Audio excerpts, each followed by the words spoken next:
Hello friends, तो कैसे हैं आप लोग 2024 के जिंदा आशिकों। तो ध्यान दीजिएगा 2024 के जितने भी एग्ज़ाम बच्चे हैं जो एग्ज़ाम देने वाले 2024 में इंटर आर्ट्स के, वो ध्यान दीजिएगा इस चैनल के माध्यम से वो तैयारी कर सकते हैं। आपका आज का जो पेपर है, ध्यान दीजिएगा, ये आपका पेपर 2009 का प्रीवियस ईयर पेपर है जो एग्ज़ाम में आया हुआ है। और ध्यान दीजिएगा यहाँ हम 2009 का ये पेपर रिवाइज कराएंगे practice daily test with discussion के इस वीडियो में, और आपका बहुत बड़ा फायदा होने वाला है इस वीडियो के माध्यम से, नहीं इस पूरे यूट्यूब चैनल के माध्यम से। तो चलिए बात करते हैं इसमें फर्स्ट नंबर क्वेश्चन की। आपका इसमें फर्स्ट नंबर क्वेश्चन है, धम्म महापात्रों को किसने नियुक्त किया था। ध्यान दीजिएगा, धम्म महापात्रों की बात करेगा या महाधम्म पात्रों की बात करेगा।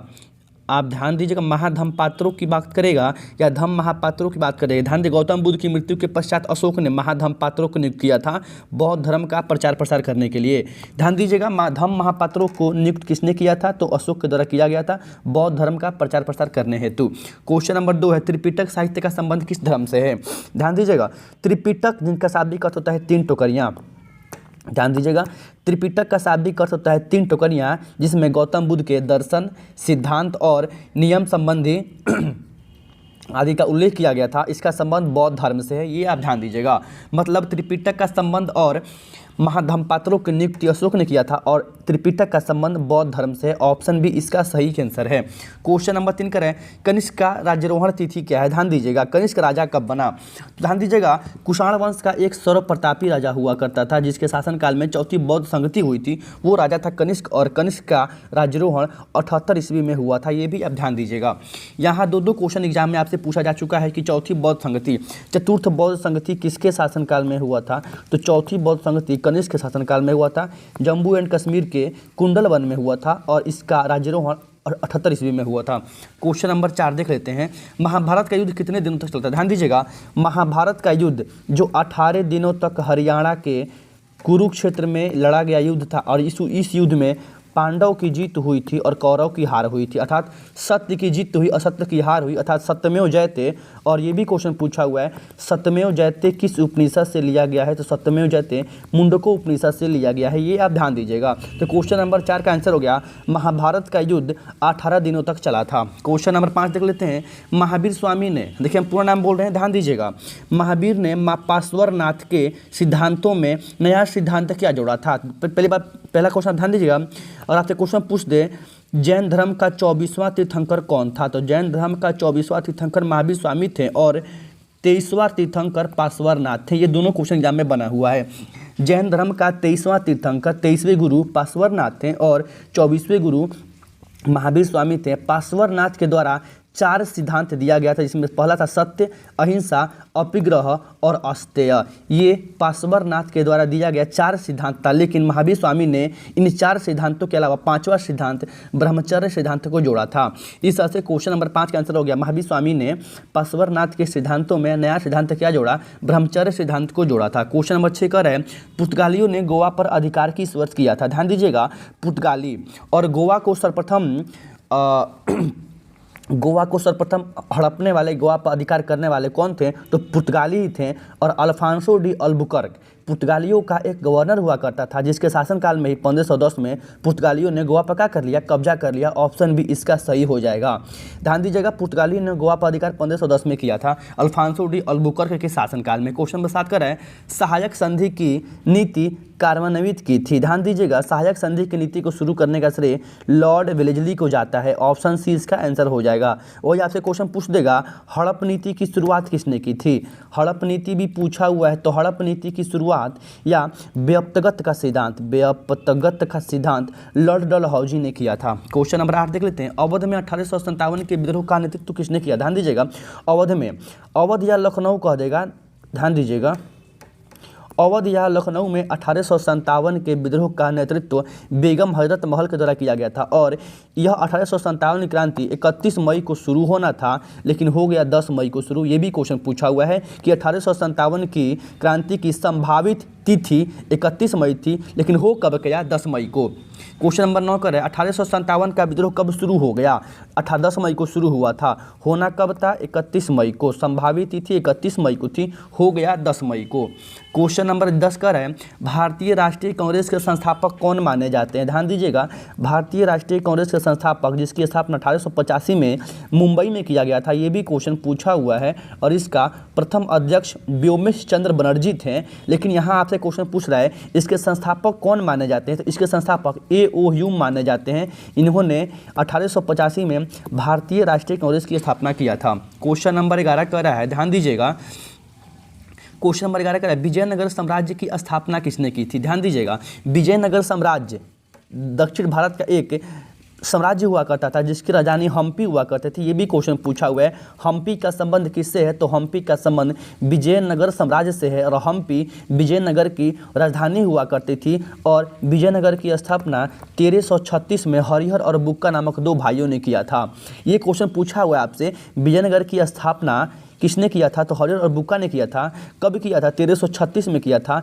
इस साम्राज्य की राजधानी हम्पी हुआ करती थी और ध्यान देने योग्य बात यहाँ ये है, हरिहर और बुक्का जिस वंश से थे आपका वो वंश संगम वंश है। ये ध्यान दीजिएगा, संगम वंश का संबंध हरिहर और बुक्का से है। क्वेश्चन नंबर 12 का है उत्तर भारत में भक्ति आंदोलन का आरंभ किस संत ने किया? ध्यान दीजिएगा, उत्तर भारत में भक्ति आंदोलन का संबंध जिससे वो रामानंद से है। ध्यान दीजिएगा, रामानंद से। वही अगर आपसे क्वेश्चन पूछते बंगाल में भक्ति आंदोलन को शुरू करने का श्रेय, प्रचार प्रसार करने का श्रेय किसे दिया जाता है? ध्यान दीजिएगा, बंगाल में चैतन्य महाप्रभु को इसका श्रेय दिया जाता है। लेकिन यहाँ पूछ रहा है उत्तर भारत में, भारत का ये जो इलाका है, इस इलाके की ओर भक्ति आंदोलन को शुरू करने का श्रेय रामानंद को दिया जाता है और रामानंद के शिष्य कबीर हुआ करते थे। ये भी क्वेश्चन पूछा हुआ है।